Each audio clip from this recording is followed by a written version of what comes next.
I'm Joshua Trades, and my garage, it's a mess.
what a week's worth of cleaning in my garage looks like.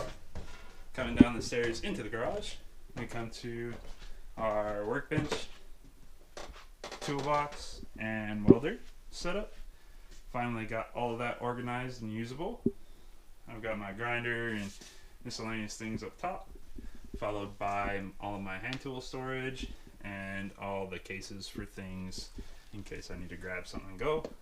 My toolbox is all set up and organized, and all of the drawers do something. For example, this one, that one's the electrical drawer. We'll just shut that. That's a scary place. There we go. This is the one I meant to grab.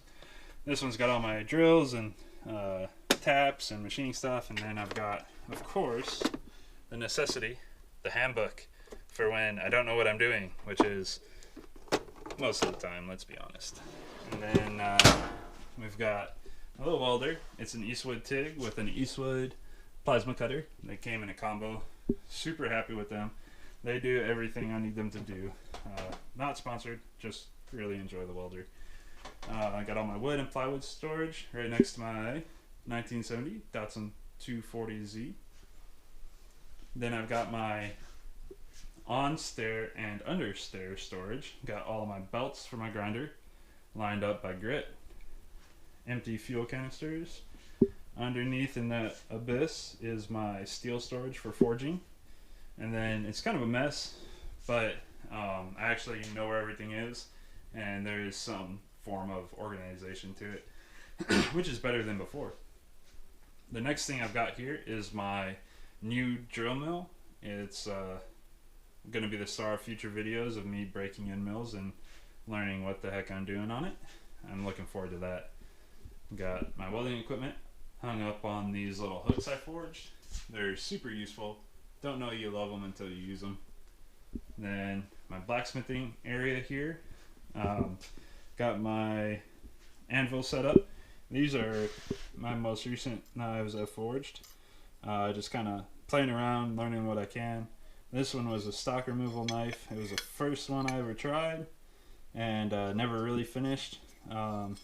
And then I proceeded to use it for things you're not supposed to use knives for, because it's mild steel, and it was where I needed something else to be, so I used it. And I've got my gas forge cart. I can roll this cart out into the driveway and do my forging. This has my little widget maker forge and burner setup that I build. Got all my tongs and hammers on the handle, so they're ready to go. This is a little coal forge that I built. Just some angle iron, and then I've got a brake rotor and some pipe down there. And it's fed by this little $14 bathroom vent that I got from Home Depot. Not super powerful, but if you leave something in there and forget about it, it will melt it or burn it. And then got all my coal storage. And then we also have rabbits and quail. So I've got rabbit stuff here. I've got quail stuff here. Feed buckets. Got my air compressor that I use. And box O railroad spikes, or bucket O railroad spikes. Use them for something sometime. Yeah, table saw. All that equipment's for work. Coming over here, we've got, in this corner, we've got all of my wife's gardening and animal care stuff over here. This is going to be another project that I'm working on. That'll be a video. Got all of my propane tanks and jack and some oil dry over there because I make a mess all the time. This is actually going to be another video. It's a little blast cabinet. Got some plans for that. And then this little guy here is a 91 240SX S13 hatch. That is kind of a long-term project. You can see videos of me drifting it in my channel. It's getting this guy. This is a Nissan VK56 DE. It is out of a Nissan Titan. It's a 5.6 liter dual rear cam Titan V8. And it is attached to a Nissan 370Z 6-speed transmission. So that'll eventually be going into this guy here, and I can't wait, but it's probably going to be a minute before that's done because life. And then, of course, the secondary workbench. This is my dirty workbench because, well, it's kind of dirty. I do all of my cutting and drilling and things like that on this workbench, so it gets nasty. This is part of that project that was over there. I'm going to be cleaning those up with that other project with the blast cabinet. Got my drill press. Over there is a shear, and then that's my tempering oven, aka toaster. And all of my fluid storage is up here, and then I've got all my batteries and chargers and everything right there. So over here I've got my my weed eater, so I can grab it through that door, which goes into the backyard. And then yeah, so that's my garage. Thank you for sticking around and watching me take it from an unusable space to a very usable space. I actually couldn't walk where we were standing when I started. Thanks again for sticking around. I hope you enjoyed it. If you did, please click like and subscribe. It'll help me out, and I look forward to making new videos for you guys in the future. Have a good one.